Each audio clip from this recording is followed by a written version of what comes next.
நான் இந்து ஆலயத்தில் இருக்கும்போது தட்டு கொண்டாடுவாங்க. அதில் தேங்காய் இருக்கும், வாழைப்பழம் இருக்கும், பூ இருக்கும், சூடம் இருக்கும், இதெல்லாம் கொடுப்பாங்க.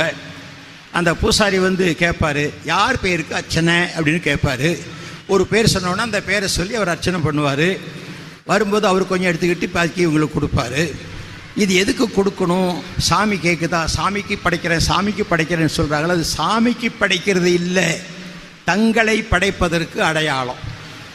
சாஸ்திரப்படி தேங்காய் நாரால் நிறைய நார் இருக்கும் சுற்றிலும். இந்த நார் எப்போதுமே இடையூறு நமக்கு. அதை பிச்சிடணும்.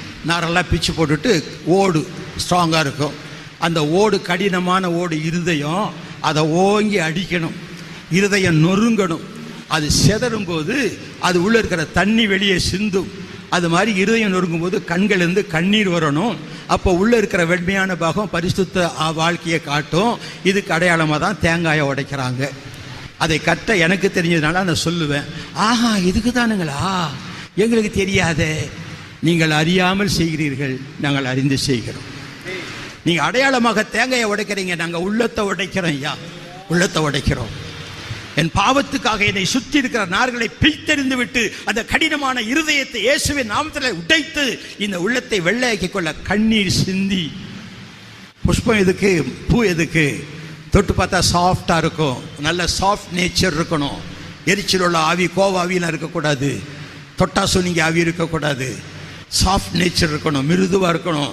அதே சமயத்தில் அந்த பூ வாசனை வீசுது. இந்த வாசனையை அறிவிக்கிற மலர்களை அவருக்கு தூவி, இப்படிப்பட்ட வாசனை உடையவனாக என்னை மாற்றும் ஆண்டவரே. பழம் எதுக்கு? நான் கனி நிறைந்தவனாய் இருக்க வேண்டும், என்னை மற்றவர்கள் ருசிக்க வேண்டும். எதுக்கு? சூடம் கொளுத்தி வச்சா எரிஞ்சு ஒண்ணுமில்லாம போகும், அவர் பெருகவும் நான் சிறுகவும் வேண்டும். இதுக்கு அடையாளம் தாங்க அதை தட்டு கொண்டு போறாங்க. பழைய ஏற்பாட்டில் பார்த்தா லேவியராமத்தின் புத்தகத்திலே அந்த ஆராதனைக்குரிய தட்டுகளையும், அந்த தட்டு எதுக்கு கொண்டு போறாங்க? கிண்ணிகளையும்.